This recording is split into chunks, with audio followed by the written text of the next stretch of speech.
异火焚身，今古中州的浩劫就此结束了。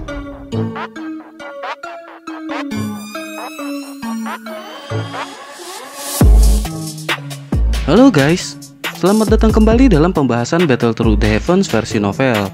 Tonton ceritanya dari awal di playlist yang kita siapin di deskripsi untuk kalian yang baru datang. Sekali lagi kita mau kasih tahu kalau ilustrasi dalam video ini dengan narasinya mungkin gak ada kecocokan karena ini adalah versi novel. Kui nggak nih?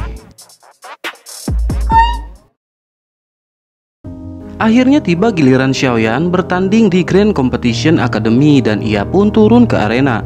Tanpa diduga ternyata secara kebetulan lawan Xiaoyan adalah Bai Cheng yang pernah ia kalahkan. Ia pun turun ke arena dengan ekspresi yang sangat menyimpan dendam karena kalah di pertarungan sebelumnya. Bai Cheng kali ini benar-benar berniat mengeluarkan semua kemampuannya walaupun harus kehilangan nyawanya. Bai Cheng merasa jika kembali kalah maka wibawanya benar-benar sangat hancur. Xiaoyan juga merasa kekuatan Bai Cheng saat ini meningkat setelah terakhir kali mereka bertemu di pertarungan. Baru saja mereka berhadapan, aura kuat dari keduanya terasa sangat mencekam dan membuat tetua Suqian berdiri menatap mereka. Tak lama mereka pun sama-sama melesat seperti meteor yang saling bertukar serangan.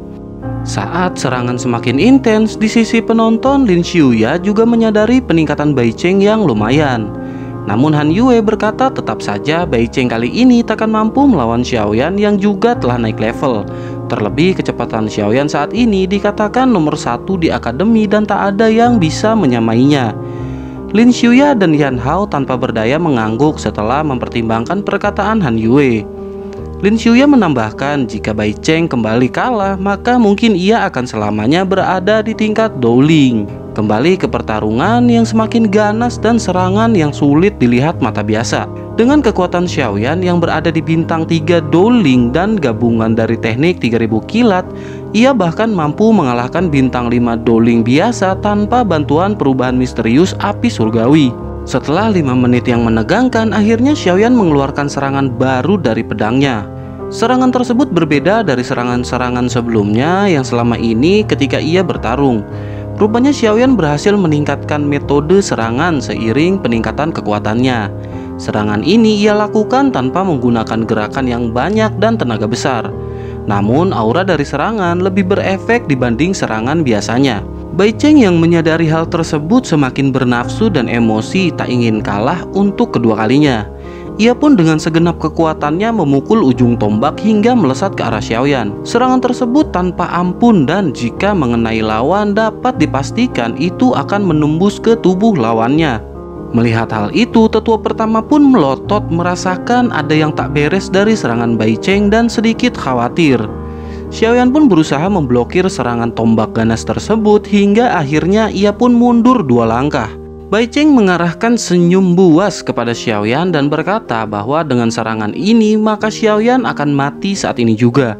Xiaoyan terkejut menyadari teknik rahasia Bai Cheng saat ini lebih kuat dibanding dengan perubahan misterius api surgawi. Bai Cheng pun segera menyerang Xiaoyan dengan kecepatan yang sangat tinggi, namun ternyata Xiaoyan sudah tidak berada di tempat semula dan tombak Bai Cheng hanya menusuk tanah. Hal itu membuat semua penonton dan tetua tercengang karena Xiaoyan masih bisa lebih cepat dari yang sebelumnya mereka lihat. Xiaoyan berada di jarak 10 meter dari posisi awal kemudian bersiap melepaskan serangan bersamaan saat Bai Cheng menoleh. Sekali lagi Bai Cheng langsung menyerang Xiaoyan dengan cepat hingga Xiaoyan hanya dapat memblokir serangan Bai Cheng. Ia pun terus mundur terdesak dengan tusukan Bai Cheng yang memiliki aura membunuh yang sangat besar. Ternyata setiap serangan Bai Cheng bersentuhan dengan pedang Xiaoyan, api hijau langsung menelan energi serangan dengan sangat rakus. Bai Cheng baru menyadari hal tersebut kemudian memilih untuk mundur sejenak. Tak lama terdengar teriakan marah dari Bai Cheng sambil mengeluarkan jurus Bloody Ground Edge Split. Doki yang tadinya berwarna merah berubah menjadi putih pucat dialirkan ke tombak Bai Cheng. Seketika warna merah darah melonjak dan aroma darah yang kuat pun dapat tercium. Kemudian cahaya merah meletus dari ujung tombak Bai Cheng dan seketika 8 busur cahaya merah darah terbentuk seperti sangkar yang menghadap ke Xiaoyan. Busur langsung ditembakkan ke arah Xiaoyan dan terjadi ledakan yang sangat dahsyat. Seketika cahaya memenuhi arena dengan daya hancur serangan Bai Cheng yang menakutkan. Melihat hal itu, Yao Sheng di sisi lapangan berharap Xiaoyan mati karena serangan Bai Cheng. Namun Liu Qing di sampingnya masih berharap Xiaoyan bisa bertahan. Setelah lama tak ada pergerakan, Liu Qing mulai pesimis dan menyangka Xiaoyan telah kalah. Lin Xiuya, Yan Hao, dan Han Yue juga terkejut karena Bai Cheng sampai menggunakan jurus menakutkan dalam kompetisi. Mereka khawatir terhadap keselamatan Xiaoyan melihat serangan yang akan sulit diblokir oleh bintang 7 Doling sekalipun. Namun tiba-tiba Lin Xiuya tertawa dan berkata bahwa Xiaoyan memang memiliki banyak kartu tersembunyi yang membuat orang takjub sambil melihat ke arena. Dalam kepulan asap terlihat sosok yang berjalan ke arah Bai Cheng yang wajahnya sepucat kertas. Api hijau ganas terpancar membuat stadion ikut menjadi panas karenanya. Api hijau Xiaoyan dibentuk menjadi armor yang melapisi tubuh dengan nyala yang sangat besar. Serangan apapun akan menjadi ketiadaan di telan panasnya api hijau milik Xiaoyan.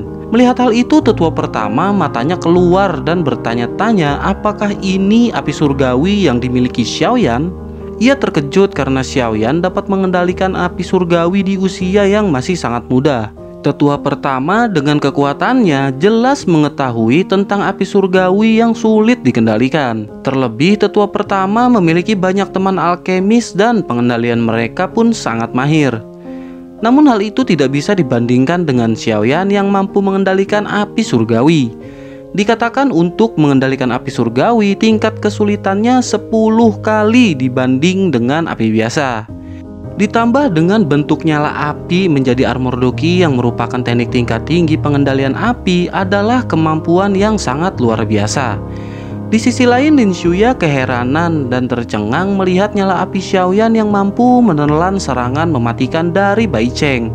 Mereka yang menyadari ganasnya serangan tersebut dapat dipatahkan hanya bisa melongo ngeri dengan kekuatan Xiaoyan. Kembali ke arena di mana Xiaoyan terlihat lusuh dan sedikit pucat karena efek serangan mematikan dari Bai Cheng.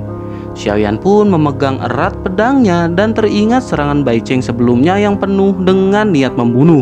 Bai Cheng pun segera menyerang Xiaoyan, begitu pula Xiaoyan yang maju ke arah Bai Cheng. Tombak sekali lagi diarahkan ke Xiaoyan, namun seketika saat akan bersentuhan tiba-tiba ujung tombak meleleh karena panas api yang luar biasa. Semakin mendekat, gegang tombak yang terbuat dari besi pun tak luput kepanasan dan meleleh. Seketika Bai Cheng bertukar tatapan dengan Xiaoyan dan merasakan niat membunuh di mata gelap Xiaoyan. Ia seketika merinding merasa aura ganas Xiaoyan yang begitu besar. Xiaoyan pun memutar tubuhnya dengan tangan yang mengepal, kemudian memanfaatkan putaran tubuh segera menghantam Bai Cheng. Octane Blast yang Xiaoyan keluarkan kali ini lebih kuat dibanding dari yang sebelumnya dan mengakibatkan ledakan yang dahsyat di arena. Semua orang terkejut melihat gemuruh di tepi arena yang perlahan menghilang menampilkan seseorang yang tergeletak. Tetua pun berdiri dan melirik ke arah Bai Cheng yang tergeletak tak bergerak dan tak diketahui hidup dan matinya. Ia hanya menggelengkan kepala melihat pertempuran kali ini. Namun ia juga tak dapat bertindak mengingat serangan Bai Cheng sebelumnya dengan jelas dipenuhi dengan niat membunuh Xiaoyan. Tetua pun melambaikan tangan memerintahkan para instruktur untuk memeriksa keadaan Bai Cheng. Dua orang pun turun dan memeriksa keadaan Bai Cheng yang ternyata masih selamat. Tetua pun segera mengumumkan pemenang pertandingan adalah Xiaoyan. Kemudian ia lanjut mengingatkan untuk tidak menggunakan serangan berat seperti yang ditampilkan barusan. Jika memaksa dan nekat, maka kualifikasi dalam pertarungan akan dicabut atau didiskualifikasi. Xiaoyan hanya tersenyum, kemudian ia melompat ke arah rekan-rekannya berada. Di sisi lain, Liu Fei kesal karena Xiaoyan berhasil selamat dari pertarungan melawan Bai Cheng. Ia lanjut meminta Yao Sheng untuk menghabisi Xiaoyan ketika mereka nanti bertemu. Sekali lagi Yao Sheng pun mengiyakan kemauan dari Liu Fei, namun Liu Qing langsung berkata kepada Yao Sheng. Ia menegaskan untuk jangan menganggap remeh Xiaoyan setelah melihat api yang dapat membuat serangan menjadi ketiadaan. Ia juga menambahkan bahwa serangan api tersebut sangat menakutkan dan akan sulit untuk menghadapinya. Mendengar hal itu, Yao Sheng hanya tersenyum dingin, kemudian kemudian mengangguk. Di sisi lain arena, Sun Er menanyakan keadaan Xiaoyan sambil memegang erat tangannya. Jelas kekhawatiran terpancar dari Ayang ketika melihat gebetannya sedikit pucat. Xiaoyan tersenyum dan berkata bahwa ia baik-baik saja, kemudian menelan pil pemulihan. Kembali ke arena, pertarungan yang masih terus berlanjut dengan berbagai macam kekuatan yang ada. Bahkan pertarungan yang lebih ganas dari Xiaoyan dan Bai Cheng pun terjadi beberapa kali. Akhirnya tiba giliran Wu Hao untuk bertanding dan ia pun segera ke arena. Wu Hao mendapat lawan yang berada di bintang 1 Dowling, namun terlihat pengalaman bertarungnya jauh lebih rendah daripada Wu Hao. Benar saja tak lama pertarungan dimulai, Wu Hao sudah dapat langsung menang hanya dalam 1 kali pertemuan. Kecerobohan yang dibuat lawan dapat dimanfaatkan dengan sangat baik oleh Wu Hao. Setelah itu pertandingan berlanjut ke nomor 30 yang ternyata itu adalah Liu Qing.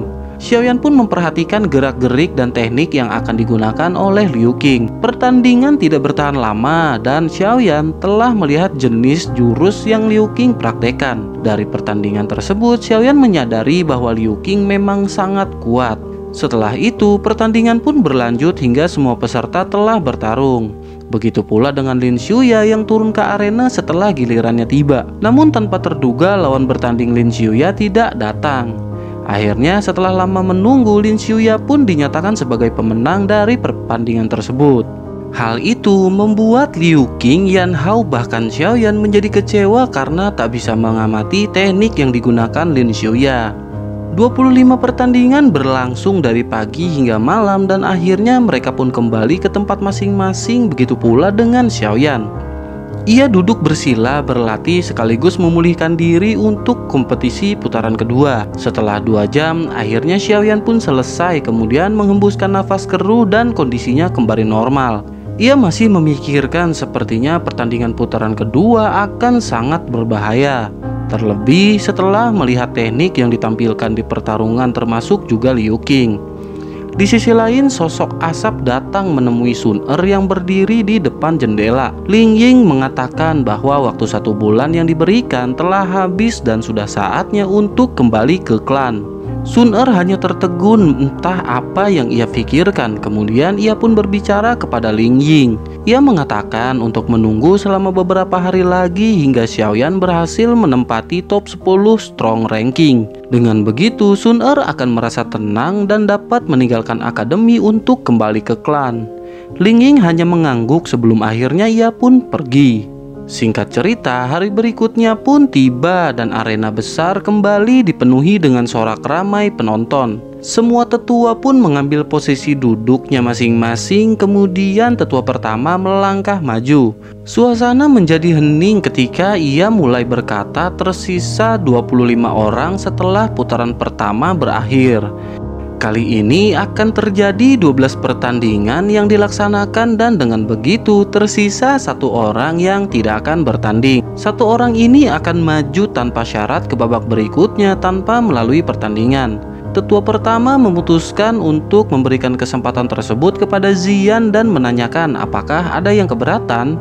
Semua peserta terdiam karena memang Ziyan akan maju dengan sangat mudah walaupun bertarung melawan Lin Xiuya ataupun Liu Qing. Melihat tak ada komentar, tetua pun menganggap mereka semua setuju, kemudian melanjutkan perkataannya. Tetua pun meminta mereka untuk segera mengambil nomor undian dan Xiaoyan pun ikut maju. Kali ini ia mendapat nomor 7 dan kembali membacakannya lalu pergi ke bangku penonton. Pertandingan pertama pun dimulai dengan peserta bernomor 3. Mereka pun segera turun dan Xiaoyan memperhatikan mereka berdua. Pertarungan terjadi antara peringkat 20 dan 22 di strong ranking dan berjalan sangat sengit. Saat Xiaoyan sedang serius memperhatikan pertarungan, tiba-tiba Lin Yan datang. Ia menyampaikan satu berita yang ia anggap penting bagi Xiaoyan dan segera memberitahunya. Ia tanpa sengaja mendengar bahwa Yao Sheng menukar nomor dengan rekannya agar dapat berhadapan dengan Xiaoyan. Ia juga menjelaskan untuk tidak membacakan nomor undiannya. Ia menambahkan semua peserta di putaran kedua menyembunyikan nomor mereka agar tidak diketahui. Xiaoyan pun baru tersadar peserta lain memang tidak menyebutkan nomor setelah mengambil undian. Lin Yan lanjut berkata agar Xiaoyan berhati-hati karena sepertinya kubu Liu Qing sangat mengincar Xiaoyan. Seketika Xiaoyan merasa terharu melihat kepedulian dari Lin Yan akan keselamatannya. Ia pun berterima kasih dan berkata agar Lin Yan tak perlu terlalu cemas kepada Xiaoyan. Lin Yan pun tersenyum kemudian akhirnya kembali ke tempat semula. Tanpa sadar pertandingan pun telah berlanjut ke pertarungan kedua di mana Wu Hao sedang bertanding di arena. Tak lama Wu Hao ditekan lawannya hingga ia pun kepayahan dan kalah. Melihat hal itu Xiaoyan tetap merasa bangga kepada Wu Hao yang dapat bertahan hingga ke babak kedua. Selain itu Wu Hao memang tidak mengincar posisi 10 besar strong ranking seperti Xiaoyan. Jadi ia tak berjuang terlalu keras untuk memenangkan pertandingan. Tak lama Wu Hao pun kembali kemudian Xiaoyan menanyakan keadaannya setelah pertarungan intens tadi. Wu Hao berkata bahwa ia baik-baik saja dan hanya mengalami sedikit luka fisik. Tak lama suara tetua terdengar mengumumkan pertandingan berikutnya adalah peserta dengan nomor urut 7. Xiaoyan pun menoleh ke arah Yao Sheng yang juga sedang menatap Xiaoyan. Wu Hao yang menyadari hal itu berkata untuk berhati-hati dengan lelaki feminim yang sangat arogan tersebut. Xiaoyan hanya tersenyum dan berkata bahwa Yao Sheng takkan memiliki kesempatan untuk melukai Xiaoyan. Wu Hao terdiam kemudian Xiaoyan segera menuju ke arena. Di sisi lain Yao Sheng berkata pada Liu Fei untuk melihat bagaimana cara ia mengalahkan Xiaoyan dengan sangat sombong. Sekali lagi Liu Qing meminta untuk jangan meremehkan Xiaoyan lalu Yao Sheng pun menuju ke arena. Di sisi lain Lin Xiuya menyadari bahwa kali ini lawan Xiaoyan lebih kuat dari Bai Cheng dan ia sedikit khawatir. Yao Sheng yang telah sampai ke arena pun berkata kepada Xiaoyan bahwa kali ini Xiaoyan sangat beruntung karena dapat sampai ke babak kedua. Dan sepertinya keberuntungan itu akan berakhir tak lama lagi. Ia pun mengeluarkan 2 belati dengan doki merah kuat bersiap untuk bertarung. Xiaoyan masih diam hingga akhirnya pertandingan pun resmi dimulai dengan aba-aba tetua pertama. Yao Sheng pun langsung menyerang ke arah Xiaoyan dengan kecepatan tinggi dan Xiaoyan hanya terus menghindar. Pertandingan berjalan beberapa menit dengan Xiaoyan yang terus menghindar tanpa menyerang. Hal itu membuat Yao Sheng kesal karena semua serangannya berhasil dipatahkan oleh Xiaoyan. Seketika Yao Sheng mengeluarkan doki yang lebih besar dan hendak menyerang Xiaoyan. Di sisi lain, Xiaoyan pun mengeluarkan perubahan misterius api surgawi sambil menatap ke arah Yao Sheng. Mereka pun sama-sama menyerang dan terjadi tabrakan yang intens dari kedua senjata. Kemudian Yao Sheng mengeluarkan jurus yang bernama Blackwater World yang membuat Xiaoyan sedikit berhati-hati. Xiaoyan terkejut melihat cairan hitam yang memenuhi arena pertempuran sambil memikirkan cara untuk menghadapinya. Yao Sheng pun kembali menyerang namun Xiaoyan masih terus menghindar dari serangan Yao Sheng. Tanpa sadar ia terhenti dan melihat ke bawah kemudian menyadari kakinya menyentuh genangan air hitam. Ia buru-buru sekuat tenaga mengangkat kakinya dengan susah payah hingga akhirnya berhasil. Seketika sepatu Xiaoyan menjadi berkarat dan jika saja agak lama mungkin sepatunya bisa hancur. Yao Sheng tertawa dan berkata seluruh arena sudah menjadi kurungan dari serangannya. Xiaoyan pun melirik sekitar dan benar saja cairan hitam berada di mana-mana. Sedikit ruang yang dapat ia gunakan untuk menghindar dan ia mengerutkan alis. Yao Sheng pun bersiap untuk menyerang Xiaoyan kembali, namun saat ia mengangkat kelapanya, ia menyadari Xiaoyan tidak ada di arena. Di mana dia? Tanya Yao Sheng celingak-celinguk sambil mencari keberadaan Xiaoyan. Tak lama, tatapan Yao Sheng menjadi serius setelah melihat ke arah langit dan terlihat sepasang sayap ungu di punggung Xiaoyan. Semua orang yang menyaksikan hal tersebut terkejut termasuk para tetua dan tetua pertama yang langsung berdiri. Ia mengenali sayap tersebut merupakan teknik terbang Do yang sangat langka. Ia tak menduga bahwa Xiaoyan memiliki teknik langka semacam itu. Tetua lain sejenak menyangka Xiaoyan naik tingkat ke Doang karena mengeluarkan sayap di punggungnya. Ketika tetua pertama bergumam, barulah mereka terkejut mengetahui bahwa itu adalah teknik terbang Do yang sangat langka. Kembali ke Xiaoyan yang menatap ke arah Yao Sheng dan masih merasakan daya hisap yang kuat dari cairan hitam di bawahnya. Ia pun segera melesat ke arah Yao Sheng yang seketika terkejut.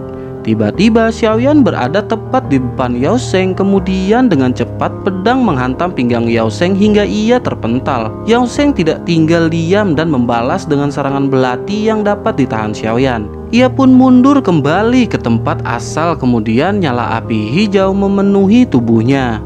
Xiaoyan lanjut mengeluarkan api kecil dari 10 jarinya, kemudian melemparkannya ke arah Yao Sheng. Ekspresi Yao Sheng berubah sedikit, kemudian menghindar dari serangan tersebut. Rupanya serangan Xiaoyan tidak ditujukan untuk Yao Sheng, melainkan berkeliling berapa puluh sentimeter di atas tanah. Dengan begitu cairan hitam pun seketika mengering terkena panas dari api yang dilemparkan Xiaoyan. Di sisi lain, Lin Xiuya tersenyum dan berkata bahwa taktik dari Xiaoyan sangatlah cemerlang. Api biasa takkan mampu menguapkan cairan hitam yang bercampur racun milik Yao Sheng. Dengan begitu, sepertinya Yao Sheng akan mulai kerepotan. Han Yue dan Yan Hao hanya mengangguk mendengar perkataan dari Lin Xiuya. Kembali ke arena di mana Xiaoyan mengangkat tangannya dan api kembali setelah cairan hitam benar-benar mengering. Ekspresi Yao Sheng menjadi jelek lalu berkata tanpa Blackwater World pun ia akan mengalahkan Xiaoyan saat ini juga. Xiaoyan tersenyum lalu membalas perkataan Yao Sheng sambil mengeluarkan api hijau dan menarik sayap untuk turun. Ia berkata serangan terakhir ini akan cukup untuk menghabisi Yao Sheng, lalu dengan tiba-tiba bayangan hitam berada di belakang kelapa Yao Sheng. Ia pun segera berbalik dan tepat ketika pedang Xiaoyan akan menghantamnya, cairan hitam berhasil menahan dan ia pun melakukan serangan balik menggunakan belati. Benturan terjadi antara pedang Xiaoyan dan belati Yao Sheng dengan cukup lama hingga akhirnya Xiaoyan memutuskan untuk melepaskan pedangnya. Hal itu membuat semua penonton terkejut setelah melihat pedang yang dijatuhkan ke tanah. Yao Sheng pun memanfaatkan hal tersebut dengan mengeluarkan jurus bernama Imaginary Submerton. Serangan dua belati yang membentuk roh ular dengan racun melambung di udara. Melihat hal itu, Xiaoyan pun mengeluarkan nyala api yang seketika menjadi armor doki melapisi tubuhnya. Seketika Yao Sheng pun menyerang Xiaoyan menggunakan dua belati ular dengan sangat cepat. Serangannya menusuk armor doki Xiaoyan dan tertahan ketika mereka bersentuhan. Yao Sheng sekuat tenaga mendorong belatinya, namun tak ada gerakan yang tercipta. Yao Sheng pun melepaskan tangannya dan kembali mundur, sementara Xiaoyan melepas doki yang menutup wajahnya. Xiaoyan hanya ingin menunjukkan senyum sinis pada Yao Sheng sebelum akhirnya doki melonjak di tubuh Xiaoyan. Ini akan sangat buruk, ucap Yao Sheng dengan jantung yang berdebar-debar. Tak lama, suara raungan harimau yang sangat jelas keluar dari mulut Xiaoyan dan mengguncang telinga Yao Sheng. Teknik do suara sekali lagi Xiaoyan keluarkan dengan gelombang dahsyat membuat Yao Sheng mengeluarkan seteguk darah segar. Selain itu, Yao Sheng seperti mengalami trauma serius akibat dari serangan Xiaoyan dan tak bergerak. Xiaoyan pun segera bergerak ketika Yao Sheng mulai mengembalikan kesadarannya. Sesaat akan pulih, Xiaoyan pun sudah berada di depan Yao Sheng dan mengeluarkan Octane Blast sebelum Yao Sheng dapat menghindar. Bersamaan dengan itu, Liu Qing berkata bahwa Yao Sheng sudah kalah dan membuat Liu Fei lesu ketika mendengarnya. Pukulan yang dilapisi doki kuat membuat Yao Sheng terdiam dan seteguk darah kembali keluar namun menjadi uap di bawah panas api yang masih menempel. Yao Sheng pun terjatuh kemudian meludahkan lagi darah segar dari mulutnya. Xiaoyan hanya menatap Yao Sheng sebelum akhirnya nyala api menyusut dan menghilang. Ia pun maju beberapa langkah melihat wajah pucat Yao Sheng di luar arena dan berkata bahwa Yao Sheng telah kalah. Tak lama tetua pun mengumumkan kemenangan Xiaoyan, kemudian sorak-sorai bergema di seluruh stadion. Ia pun segera kembali ke bangku penonton dan bertemu dengan rekan-rekannya yang lain. Lin Xiuya mengungkapkan keterkejutannya atas teknik terbang yang digunakan oleh Xiaoyan. Ia tak menyangka Xiaoyan memiliki teknik terbang Do yang sangat langka. Xiaoyan hanya tersenyum dan mengatakan bahwa ia hanya beruntung berhasil mendapatkan teknik tersebut. Lin Xiuya berkata dengan mengalahkan Yao Sheng maka dapat dipastikan takkan ada orang yang memandang lemah Xiaoyan di kemudian hari. Xiaoyan tersenyum dan berkata bahwa tujuan ia hanya ingin masuk ke 10 besar strong ranking dan tak berniat menjadi orang terkuat apalagi peringkat pertama. Xiaoyan hanya ingin mendapatkan kesempatan untuk berlatih di pelatihan tingkat tinggi agar kekuatannya cepat meningkat. Lin Xiuya hanya tertawa kemudian mengalihkan topik dan berkata setelah kompetisi berakhir, mungkin Xiaoyan harus ikut ke hutan untuk mengalahkan si kera. Dengan kekuatan Xiaoyan selama kompetisi, Lin Xiuya berharap Xiaoyan akan mau membantu mereka demi mendapatkan core quenching body milk. Xiaoyan pun terkejut dan berdebar ketika mendengar kata core quenching body milk. Xiaoyan hanya mengatakan jika ada waktu maka Xiaoyan akan bersedia untuk ikut pergi bersama mereka. Kembali ke arena di mana pertandingan berikutnya sedang berjalan dan tak lama pemenang ditentukan. Setelah itu tiba giliran Lin Yan untuk bertarung dan Xiaoyan pun memperhatikan pertarungan tersebut. Tanpa banyak energi yang keluar, Lin Yan berhasil mengalahkan lawannya dan menang. Pertandingan lain pun berlangsung dengan cepat antara para top seperti Liu Qing dan Lin Xiuya. Xiaoyan pun menyaksikan pertandingan dan saling bertukar pendapat dengan Sun Er. Di tengah-tengah diskusi mereka, Xiaoyan melirik kepada Sun Er dan berkata bahwa ia tahu kekuatan Sun Er yang sebenarnya. Ia lanjut berkata Sun Er selalu menyembunyikan kekuatan di balik sikap lembutnya. Xiaoyan lanjut berkata bahwa ia ingin melihat kekuatan Sun Er yang sesungguhnya.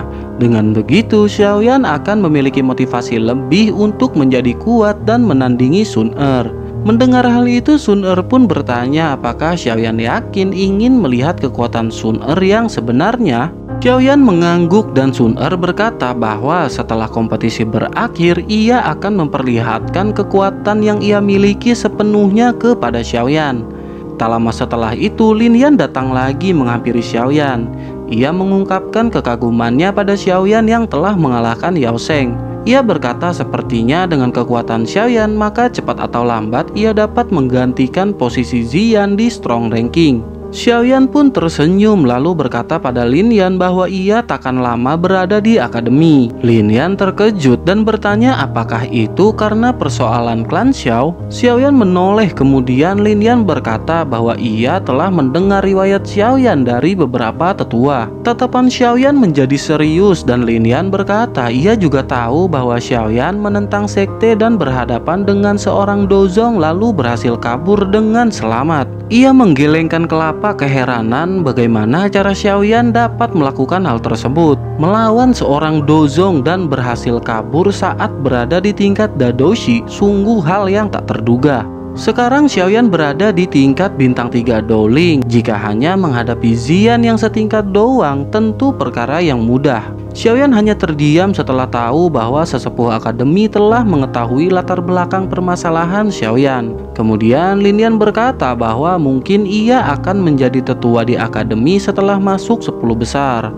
Namun pada saat Xiaoyan akan kembali ke Jiama, Lin Yan akan ikut bersama dengan Xiaoyan karena memang niat awalnya adalah menjelajahi benua. Xiaoyan tersenyum kemudian berkata ia akan memberitahu Lin Yan jika saatnya tiba untuk Xiaoyan kembali ke Jiama.